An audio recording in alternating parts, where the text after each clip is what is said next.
오늘 여러분들과 함께 나눌 말씀의 제목은 고난, 예수님께서 보여주신 모범, 이런 제목입니다.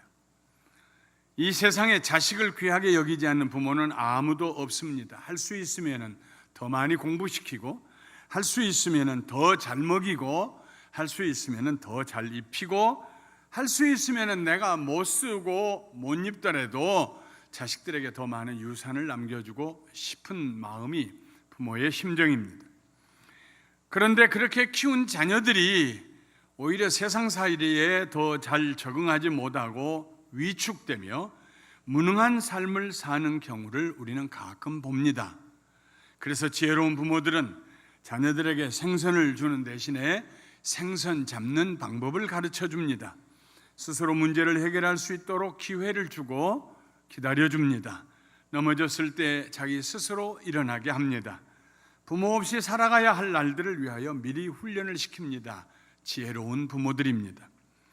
예수님께서도 이 세상에 계시는 동안에 제자들을 강하게 훈련시키셨습니다.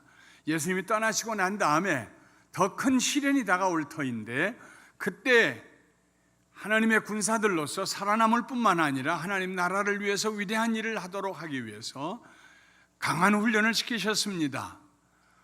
육체적인 훈련이 아니고 영적인 훈련이었습니다. 제자들이 가장 받아들이기 어려웠던 예수님의 말씀 중에 하나는 예수님께서 많은 고난을 받고 죽임을 당하고 제3일에 살아나실 것이라는 말씀이었습니다. 지금 이대로 계속 매일 헤아릴 수 없이 많은 사람들이 모여들고 기적을 행하고 다른 데서 들어볼 수 없었던 심오한 말씀을 듣고 그렇게 계속 살았으면 좋겠는데, 예수님께서 머지않아서 잡히시고 고난을 당하시고 죽으신다고 말씀하십니다. 대부분의 제자들은 표현은 안 했지만은 예수님의 그 말씀을 듣고 마음에 근심했습니다. 그러나 베드로는 예수님에게 거세게 항의하면서 다시는 그런 말씀하지 마시라고 예수님을 충고했습니다. 그때 예수님은 뒤로 물러나지 아니하시고 오히려 베드로를 책망하십니다. 사탄아, 내 뒤로 물러가라. 너는 나를 넘어지게 하는 자로다. 네가 하나님의 일을 생각하지 아니하고 도리어 사람의 일을 생각하는도다. 헬라어로 고난을 파스코라고 합니다. 예수님은 복음서에서 9번 이상이나 자신이 이 고난을 받기 위해 세상에 오셨다고 말씀하셨습니다. 훗날 제자들도 그들의 서신에 예수님은 고난을 당하기 위해서 오셨다는 말을 9번 이상 기록하고 있습니다. 뿐만 아니라 성도들이, 예수님을 따르는 성도들이 당하는 고난에 대해서도 16번이나 기록하고 있습니다.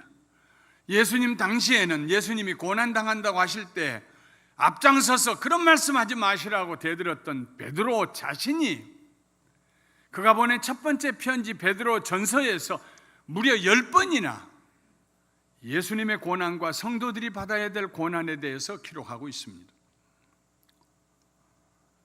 이를 위하여 너희가 부르심을 받았으니 이는 고난입니다. 고난을 위하여 너희가 부르심을 받았으니 그리스도도 너희를 위하여 고난을 받으사 너희에게 본을 끼쳐 그 자취를 따라오게 하셨느니라. 베드로가 기록한 편지 내용입니다.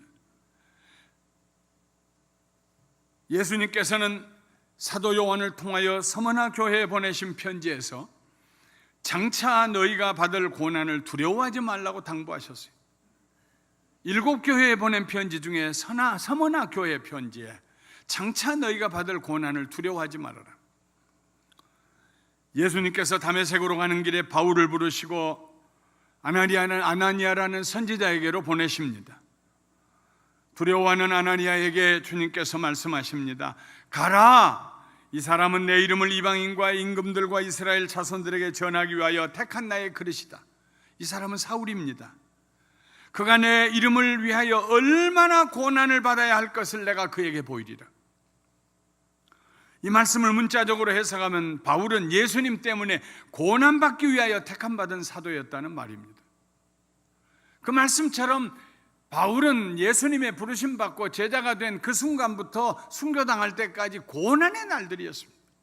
수도 없이 매를 맞았고요. 배가 파산당하는 것도 2번이었고요. 감옥에 갇혔고요. 가는 곳마다 핍박을 당해서 쫓겨났고요. 예수님의 이름을 위하여 예수님을 전하다가 고난받는 사도로 부르심을 받았습니다. 오늘날 기독교에서 찾아볼 수 없는 단어가 고난이라는 단어입니다. 성도의 고난, 우리 별로 생각하지 않습니다. 물론 지금도 선교지의 최전선인 공산주의 사회나 무슬림 사회에서는 그리스도인들이 형언할 수 없는 고난을 당하고 있습니다. 이집트나 이라크 같은 나라에서는 주기적으로 교회들이 폭발을 당하고 수십 명씩, 때로는 100여 명씩 죽임을 당합니다. 아프가니스탄 같은 곳에서는 예수 믿는다는 걸 알기만 하면 죽임을 당합니다. 예수님을 믿는다는 죄목으로 구소련 같은 나라의 지하감방에 갇혀 살다가 죽어갔던 성도들이 죽어갔던 그 시절이 불과 30년도 채 안 됩니다. 그러나 서구 사회 혹은 한국 같은 곳에서는 예수님을 믿는다는 이유로 고난을 당하는 사례가 흔치 않습니다. 그렇다면 성경에 그렇게도 자주 나오는 고난은 오늘날 예수님을 믿는 우리들과는 상관없는 단어일까요? 가룟 유다를 제외한 모든 제자들이 복음을 전하다가 다 순교를 당했습니다.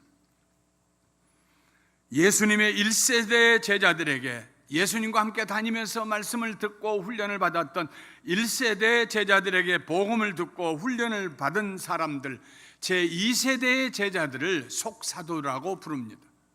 포스트 어포슬스. 그들도 한결같이 신앙을 지키다가 모두 순교를 당했습니다. 유명한 속사도 중에 폴리캅, 주후 69년에 태어나 160년의 세상을 떠난 폴리캅이라는 서머나 교회의 감독이 있었습니다. 그는 사도 요한의 직계 제자였습니다. 그가 86세 되던 해에 마르쿠스 아울렐리우스라는 황제, 로마의 황제에 의한 큰 박해가 기독교에 일어났습니다. 이 박해는 로마 황제들에 의해 일어났던 10번의 박해 중에 4번째 박해입니다. 그리스도인들을 죽이는 원형 경기장에 수천 명의 군중들이 모여들었습니다. 성도들이 맹수의 먹이가 되어 사자가 와서 성도들의 목을 물고 피가 튀어나오고, 그리고 사자들이 성도들의 살을 뜯어먹고, 그런 장면을 보면서 로마 군중들은 괴성을 지르면서 기뻐서 날뛰었습니다. 이런 상황에서 더 이상 예수님을 믿지 않겠다고 배교를 선택하는 소수도 있었지만 대부분의 성도들은 침착하게 순교의 죽음을 영광스럽게 받아들였습니다. 그때 교인들의 배려로 은신처에 머물고 있던 폴리캅이 체포를 당하게 되었습니다. 치안관은 백발의 노인을 원형 경기장으로 끌고 가는 것을 안타깝게 생각했습니다. 지금도 86세면 장수하죠. 그 당시 86세면 굉장히 장수한 나이입니다. 그래서 폴리캅에게 배교를 권했습니다. 한 번만 로마의 황제가 참 신이라고 얘기하시오. 예수를 부인하시오. 한 번만. 그러나 폴리캅은 이런 지하에 거절했습니다. 원형 경기장에 도착한 폴리캅을 신문하던 집정관도 배교를 권장하였습니다. 그러나 폴리캅은 오히려 목소리를 높여 담대히 말했습니다. 지난 86년간 나는 그리스도의 종으로 살아왔습니다. 그동안 그분은 나에게 아무런 잘못도 하지 않으셨습니다. 그런데 내가 어떻게 나를 구원하신 왕 예수 그리스도를 모독할 수 있다는 말입니까? 마침내 장작더미, 짐승에 물어 죽이는 그런 순교당하는 것이 아니라 장작더미 불꽃 가운데서 태워 죽이는 화형 언도를 받았습니다. 장작더미를 향해 걸어가서 무릎을 꿇고 하나님 앞에 폴리캅이 이렇게 기도합니다. 오 전능하신 주 하나님이여, 주의 사랑하는 아들 예수 그리스도의 아버지시여, 주께서 저를 오늘 이 시간을 위해 합당한 자로 여기시고 그리스도의 잔을 함께 마시고 수많은 주의 순교자들의 반열에 들어가게 해주셔서 성령의 능력으로 썩음을 입지 않고 영원한 생명의 부활을 기다리게 해주셨사오니 참으로 감사하옵니다. 영원토록 신실하신 주께서 미리 예정하시고 저에게 미리 보여주신 대로 오늘 저를 주님 앞에 향기로운 제물로 받아주시옵소서. 이 모든 일에 대해 주를 찬송하오며 주께 영광을 돌리옵니다.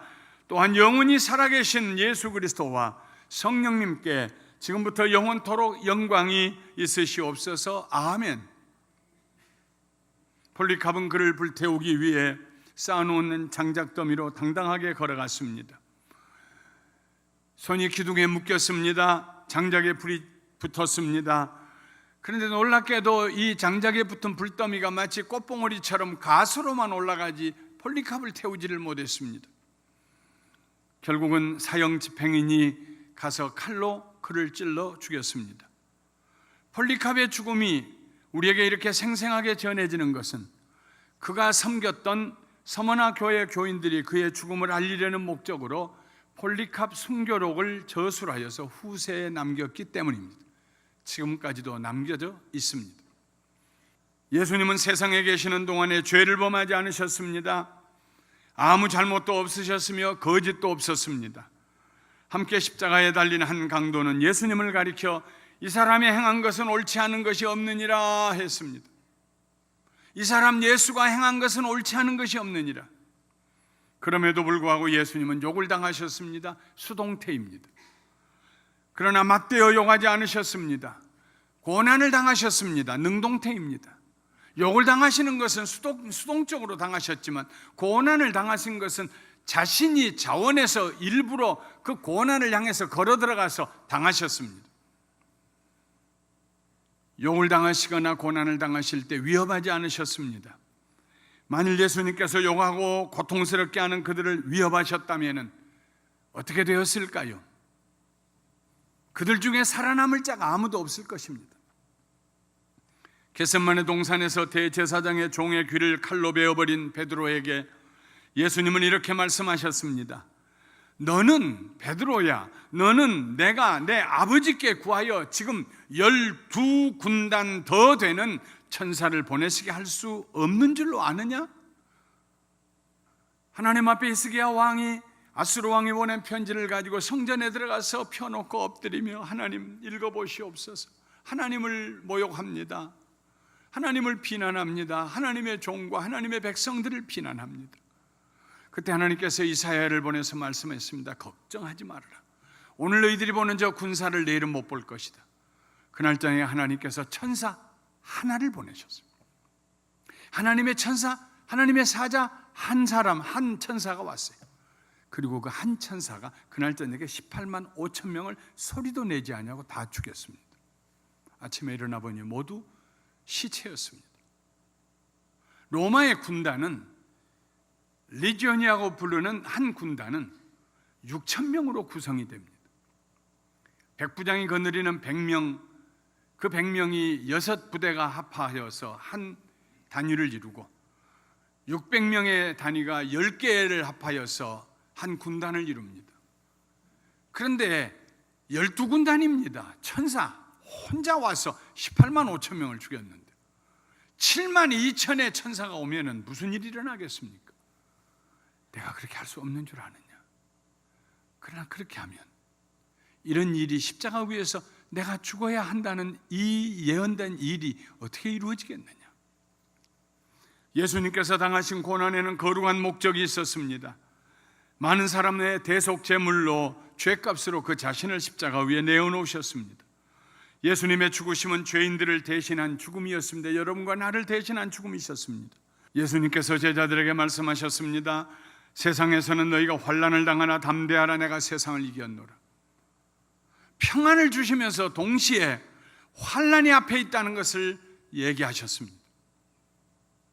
예수님의 제자들은 환난과 상관없는 만세에 평안하게 살다, 배 두드리고 살다가 하고 싶은 거 다 하고 살다가 평안하게 죽는다. 예수님이 그렇게 말씀하지 않았습니다. 너희 앞에 환난이 있다. 바울은 그의 편지에서 그리스도인의 영광과 그리스도인의 고난을 같은 무게로 다루었습니다.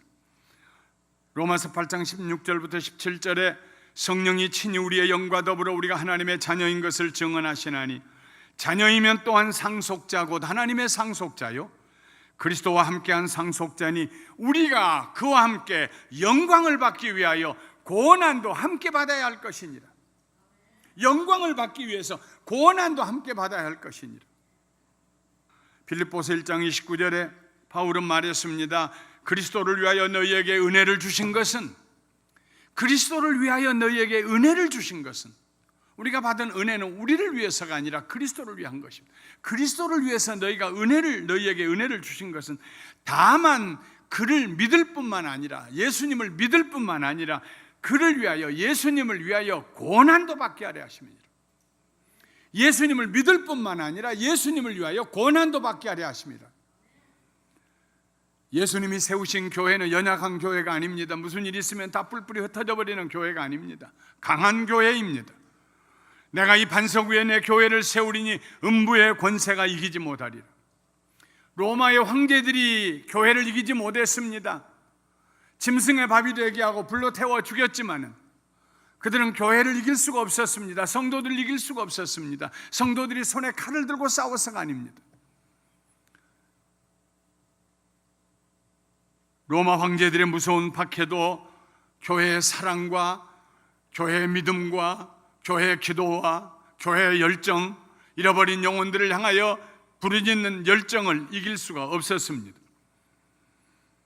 반석 위에 예수님이 세우신 교회가 음부의 권세를, The Gate of Hades, 음부의 대문짝을 부셔버리고 그 음부에 갇혀있던 영혼들, 죄악 가운데 갇혀있던 영혼들이 자유하게 했습니다. 언제 그 일이 일어났습니까? 주 313년에 컨스탄틴 대제가 기독교를 받아들였습니다. 자기부터 예수님을 믿었어요. 황제부터. 로마 나라의 기독교가 자유하게 되었습니다. 우상을 숭배하던 우상의 정각들이 교회로 바꿔졌습니다. 교회가 이겼습니다. 교회는 강했습니다. 고난에 굴하지 않았습니다. 그런데 오늘날 교회들은 연약합니다. 사소한 일에도 시험에 들어서 신앙을 버립니다. 내가 생각했던 그런 예수님이 아니야, 그런 하나님이 아니야. 사소한 어려움에도 신앙을 버려버리고 돌아섭니다. 왜 교회가 연약하게 되었을까요? 그리스도 때문에 받는 고난을 외면했기 때문입니다. 이것은 정치적인 고난이 아닙니다. 권력과 상관은 없습니다. 다니엘은 바벨론과 메대와 페르시아와 세 나라에 걸쳐서 최고의 권력을 지니고 있었지만 하나님께 기도했다는 이유 한 가지 때문에 사자의 굴에 던짐을 받았습니다. 하나님 때문에 당하는 고난이었습니다. 그가 부정직했기 때문에, 거짓말을 했기 때문에 당하는 고난이 아니었습니다. 세상에서 더 잘 살기 위하여, 세상의 정의를 실현하기 위하여, 월급을 더 받기 위하여 당하는 그런 고난이 아닙니다. 그리스도 때문에 당하는 고난은 그리스도와 함께 살아가야 하기 때문에 당하는 고난입니다. 예수님이 우리의 삶의 보좌에 앉아 계십니다. 예수님이 우리의 삶의 주인이십니다. 예수님이 내 삶의 주인이시면 무엇을 하든지 나는 그분에게 물어야 되고 그분의 말씀과 그분의 뜻을 따라 살아가야 합니다. 그런데 세상이 좀 더 지혜롭게 보일 때가 있어요. 세상이 좀 더 즐겁게 보일 때가 있어요. 세상이 우리를 유혹해요. 그래서 우리가 예수님께 말씀드립니다. 예수님, 오래 안 할게요. 잠시 동안만 자리 좀 비워주세요. 오너십을 내가 좀 가질게요. 내 인생 내 마음대로 좀 할게요. 예수님과 함께 걸어가는 그 길의 고난을 멀리하고 이기주의적으로 쾌락을 쫓아 욕심을 따라서 내 살고 싶은 대로 살아갈 때, 예수님과 함께 가는 그 길의 고난을 거절할 때 우리는 연약하게 됩니다.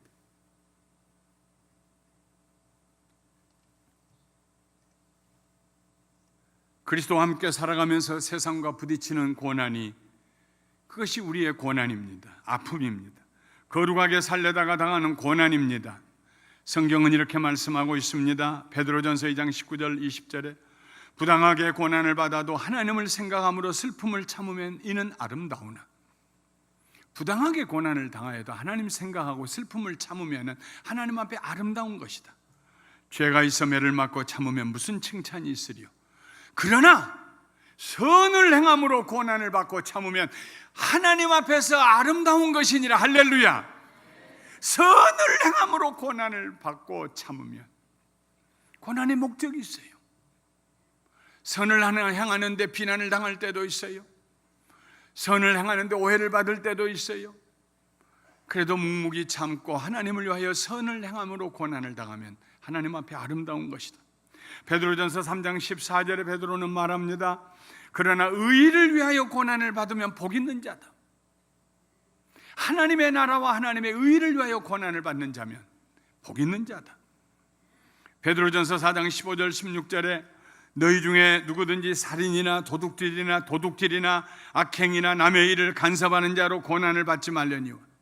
괜히 남의 빚 보증 서놓고 고난받지 말라는 것입니다. 괜히 안 해도 될 말 전하다가 구설수에 휩쓸려서 고난당하지 말라는 것입니다.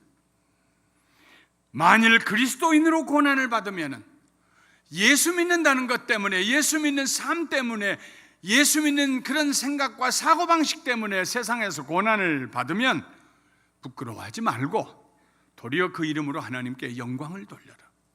예수님께서 십자가 위에서 죽으시고 무덤에 묻히시고 부활 승천하신 후에 약속하신 성령님께서 제자들에게 임하셨습니다.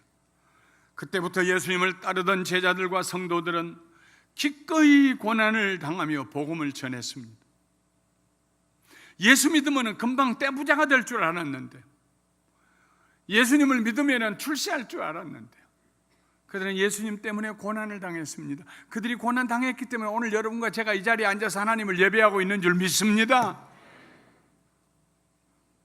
만일 오늘 예배드리는 여러분과 제가 그리스도를 위하여 고난 당하는 걸 멀리 한다면, 세상과 어울려서 산다면 우리 다음 세대에게 무슨 소망이 있겠습니까?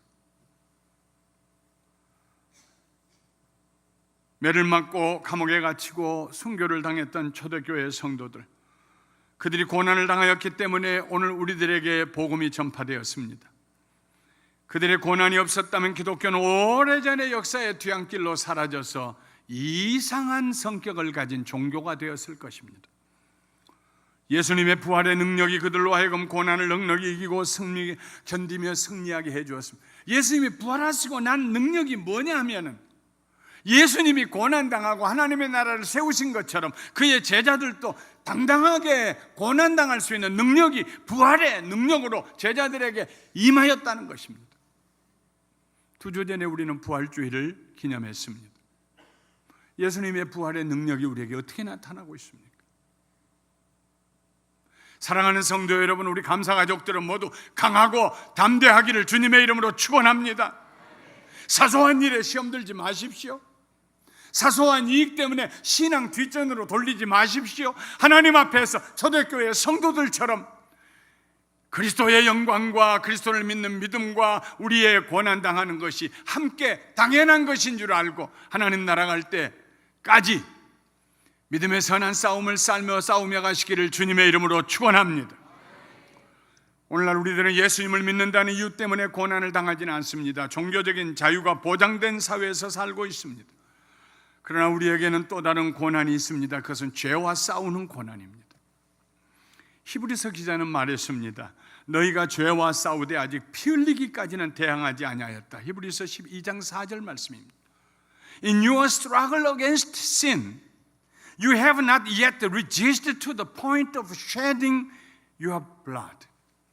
피 흘리기까지는 죄와 싸우는데 어떻게 피를 흘립니까? 내 마음에 들어오는 죄의 유혹과 싸우는데 어떻게 피를 흘립니까?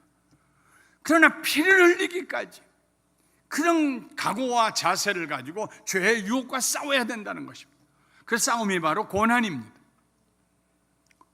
피 흘리기까지 죄와 싸우는 신앙생활, 불의함과 싸우는 신앙생활, 자기 자신의 이기적인 못된 성품과 싸우는 신앙생활, 감정을 절제하지 못하고 분노의 노예가 되는 그것과 싸우는 신앙생활, 그것이 바로 오늘날 우리들이 당하는 고난입니다. 옛날에 초대교회 성도들을 맹수에게 던지고 불로 태워 죽였던 어둠의 세력이 지금은 그 전략을 바꾸어서 봄바람처럼 부드럽고 설득력 있는 말로 우리를 유혹합니다. 잠깐만, 그거 따먹어서 무슨 큰일 일어나겠느냐. 하와를 유혹하듯이 우리를 유혹합니다. 너무 특별하게 예수님 믿지 말라고 유혹합니다. 적당히 세상도 즐기면서 살라고 유혹합니다. 보디발의 아내가 요셉을 유혹하듯이 그렇게 유혹합니다. 서로 좋은 일 아니냐고. 그런 교묘한 유혹이 우리에게 다가올 때마다 사랑하는 성도 여러분, 예수님을 사랑하는 마음으로 그 유혹을 물리치고 부인하고 승리하시기를 주님의 이름으로 축원합니다. 우리를 위하여 자기 몸을 버리신 예수님을 우리가 어떻게 부인할 수 있습니까? 모든 그리스도인들은 주 안에서 강하고 담대해야 됩니다. 죄가 있어 매를 맞고 참으면 무슨 칭찬이 있으리요. 그러나 선을 행함으로 고난을 받고 참으면 이는 하나님 앞에 아름다우니라. 이를 위하여 너희가 부르심을 받았으니 그리스도도 너희를 위하여 고난을 받아서 너희에게 본을 끼쳐 너희에게 그리스도께서 고난을 받으시면서 너희에게 모범을 보여 샘플로 모델이 되셔서 너희로 하여금 그 자취를 따라오게 하려 하셨느니라. 때로는 성도들이 함께 신앙생활하는 것도 작은 고난 중에 하나입니다. 혼자 예수 믿는 거 믿으면 쉽겠는데 함께 믿다 보니까 걸릴 때가 있습니다. 사람마다 성품이 다르잖아요. 서로의 짐을 짊어져야 하고 서로의 허물을 덮어주어야 하고 서로를 섬기며 사랑으로 용납하는 일, 고난 중에 하나입니다. 그러나 우리는 이런 고난을 자원해서 예수님처럼 당해야 합니다. 복음을 전하다가 다른 사람에게 멸시를 당하고 비난을 당하는 것 자원해서 당해야 합니다. 신앙생활은 편하게 하는 것이 아닙니다. 신앙생활은 순례의 길입니다. 사랑하는 성도 여러분, 예수님께 우리의 시선을 고정시키십시다. 우리의 믿음의 주가 되시고 근원이 되시는 예수님에게 우리의 시선을 고정시켜야 합니다. 예수님은 앞에 있는 기쁨을 위하여서 십자가의 고난을 참으시고 부끄러움을 개의치 아니하시더니 하나님의 보좌 우편에 앉으셨다고 그랬습니다. 하나님의 나라에 갈 때까지 크고 작은 고난 멀리하지 아니하고 예수님의 이름으로 당당하게 이기고 승리하여 베드로전서 4장 19절 말씀대로 그러므로 하나님의 뜻대로 고난을 받은 자들은 또한 선을 행하는 가운데 그 영혼을 미쁘신 주께 부탁하라고 하신 말씀처럼 하나님만 바라보고 당당하게 강하게 그리스도와 함께 그 길을 걸어가시는 우리 모두가 되시기를 주님의 이름으로 축원합니다. 축원합니다.